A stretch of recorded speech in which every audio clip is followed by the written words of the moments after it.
सहेली निधि चला रही थी। खबरों के मुताबिक कुछ देर जाने के बाद अंजलि ने निधि से कहा कि स्कूटी वो चलाएगी। निधि ने स्कूटी अंजलि के हवाले कर दी और पीछे बैठ गई। कुछ देर बाद ही जश्न के जल्लादों की बलिनो कार से स्कूटी की टक्कर हो गई और दोनों सहेलियां गिर पड़ी। इस हादसे में अंजलि की सहेली निधि को तो मामूली चोट लगी, लेकिन अंजलि का पैर कार के बम्पर में फंस गया और वो कार के साथ घिसटती चली गई।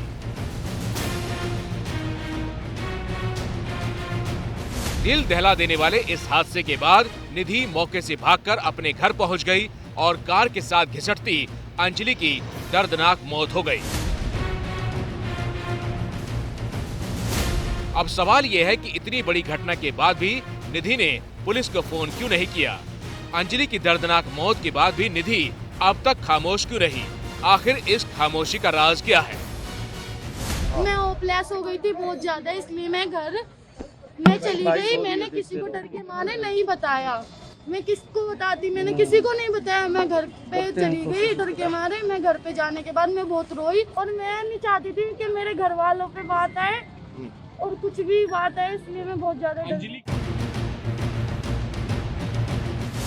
अब तक की तहकीकात के बाद दिल्ली पुलिस का कहना है कि जश्न के जल्लादों के साथ अंजलि की सहेली निधि का कोई कनेक्शन सामने नहीं आया है। तो क्या अंजलि की मौत महज एक हादसा है या फिर हादसे की इस कहानी के पीछे साजिश की कोई स्क्रिप्ट है? उसको ब्लैनो गाड़ी 2 बार आगे लेके गई, 2 बार पीछे लेके, फिर आगे लेके, फिर स्पीड में उसे खींचती हुई अपनी उसके नीचे उसके कुछ अटक गया था। अच्छा। वो किसी चीज में अटक गई थी नीचे गाड़ी के। अच्छा। अटकने के बाद वो आगे गई, पीछे गई, आगे गई, फिर उसे गाड़ी बिल्कुल आगे घसीट के ले गई। फिर उसे घसीटते घसीटते वो छुट्टी नहीं होगी, उसे घसीटते घसीटते बिल्कुल आगे ले गई। अच्छा निधि, इसी दौरान उसकी मौत हो गई। अच्छा सीसीटीवी की ये तस्वीरें जश्न की खूनी रात की हैं। बताया जाता है कि रात 2:04:40 पर सामने से जो स्कूटी आती दिखाई दे रही है उसे चलाने वाली लड़की अंजलि है और उसके पीछे बैठी है उसकी सहेली निधि। स्कूटी गुजरने के ठीक 10 सेकंड बाद वहां खड़ी गाड़ी पर सामने से आती बलिनो की रोशनी पड़ी। वो रोशनी पहले तेज होती है, फिर धीमी पड़ती है, फिर अचानक तेज होती है और फिर सीसीटीवी की जद में बलिनो सामान्य रफ्तार से वहां से निकल जाती है।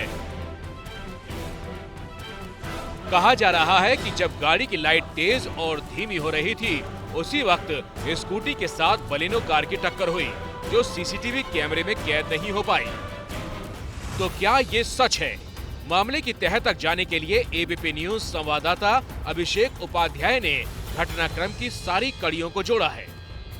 अंजलि और निधि दोनों सहेलियां रोहिणी के जिस होटल में ठहरी थी, अभिषेक उपाध्याय ने वहां से लेकर घटना स्थल तक के एक एक पॉइंट की सिलसिलेवार ढंग से पड़ताल की और जो सच सामने आया वो बेहद चौंकाने वाला है। अपनी पड़ताल में अभिषेक सबसे पहले पहुंचे रोहिणी के होटल विवान। वो 31 दिसंबर की रात थी। समय था रात के 1:16 और इसी समय में ये जो आपको ओयो का होटल दिख रहा है, होटल विवान पैलेस, इसका ये दरवाजा है। इस दरवाजे से ये जो आपको अंदर की सीढ़ी दिखाई पड़ रही है, 2 लड़कियां बाहर निकलती हैं। अभी हालांकि ये ताला लगा हुआ है, लेकिन उस समय यहाँ पर चहलकदमी थी, आवाजाही थी। 2 लड़कियां यहाँ से बाहर निकलती हैं और जब वो बाहर निकलती हैं तो यहाँ पर लोग रहते हैं, वो चौंक जाते हैं क्योंकि दोनों में झगड़ा हो रहा होता है। 1:16 से 1:31 तक वो दोनों लड़कियों में झगड़ा होता है। स्कूटी यहीं खड़ी होती है, आसपास लोग इकट्ठा होते हैं। दूसरी यहाँ पर हमको 2 पहिया वाहन दिखाई देते हैं और उस झगड़े को शांत कराने की कोशिश की जाती है। अंततः वो झगड़ा सुलटता है और उसी स्कूटी पर दोनों लड़कियां बैठ जाती हैं और यहाँ से वो निकल लेती हैं।